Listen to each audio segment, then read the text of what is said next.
Okay, so this is the bouncer analogy of the way that we look at thoughts and manage thoughts.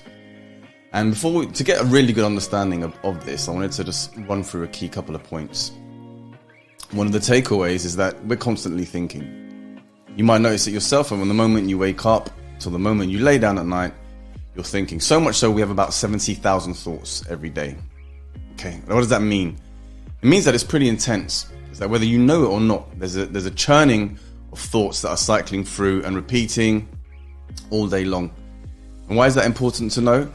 It's that if you're not aware of it, then it's going on almost invisibly in the background. And if it's going on, you're a passenger to what's going on rather than experiencing life in the present moment.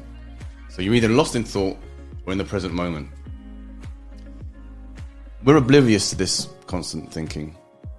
And there's so much so that we're thinking that we're leading normal lives, whereas in fact we're living a life where most of the time we're in this state, the zombie state, where we're physically there, but what's actually going on in the mind doesn't match what's actually going on physically. And most of these thoughts are either negative or unwanted. And by that I mean, if we look back at that thought, look at the last 5 minutes and say, hey, look, you thought of this, this and that, and we listed them out, and I said, well, how much of those thoughts did you actually want to think about? It would probably be the majority of them that you didn't want to think about. And we can explore that a bit later on. And finally, before we get into this analogy, it's that, this constant negative thinking or this constant thinking is actually an evolutionary gift. Our ancestors always had to be on the lookout for danger. Almost, at an OCD level, just like constantly looking out for danger. Because if they didn't, then, is that a spider, or is that a shadow, or is that a tiger, or then your genes would effectively be wiped out. Right? There wasn't hospitals with antiseptics, antibiotics to help all that. So just think about that when you're having these negative thoughts. Maybe just remove a little bit of the blame. This is actually, this negative thinking and this always in this survival mode is actually very normal. Okay, so when we can try and normalize it a little bit, then it helps with the learning and it helps with the progress.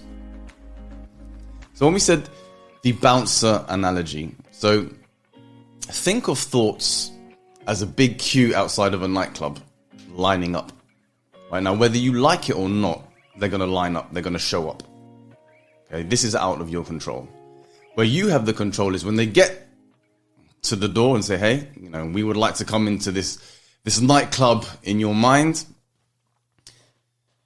The fact that you can see them lining up is the first key thing. Like I mentioned earlier on, most people don't even know that there's this queue of thoughts trying to get into your mind, into your mental nightclub. And so they're just coming in. They're just coming in willy-nilly all day long. What we're saying is that now we're going to empower ourselves to actually stand, to man the gate, to be the bouncer. And then when a thought arises, when it comes to the door, we can then take that space and say, well, do I want to actually let you in or not? All right. Now, some of the people in the line could be big and scary. Some of them are not, are not as scary. And say, for example, you have to go shopping later on, and it's a thought that pops up.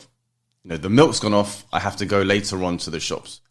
Okay, so when that thought arises, it comes to the front of the nightclub. It's in the queue, and we can say to it with kindness, right now, I'm watching a Netflix movie, or right now I'm having dinner with my family. I don't want to think about that, but I can't stop that initial thought from arising. So the guy comes to the thought arises at the front of the line. I see you.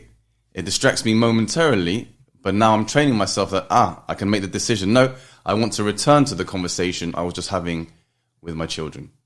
So in that moment, I'm going to take a breath, bring my full attention back to the sensation of it, or to your anchor, the most noticeable part of that inhale, exhale. And that's another video you can watch, finding your anchor. And then that thought, like a soap bubble, will disappear. Now, the next person will then come, that's in the line, will then come. And this line of people are going to keep coming on. Now, if there's a big, scary person in the line that comes up, and, obviously a bounce on this, how big you are and how strong you are and how practiced you are will affect your ability to deal with the thoughts as they appear at the front of the line.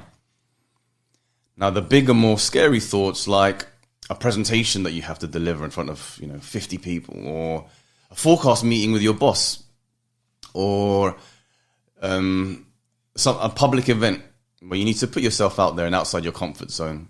Those are usually, a lot harder for you when they arise. A, for you to notice them, but B, for you to say, you know what, I don't want to think of this right now. A lot of times there's stuff that we don't want to think about, but we feel like we're trapped and we can't escape it. Well, the reason why we can't is because we haven't practiced it.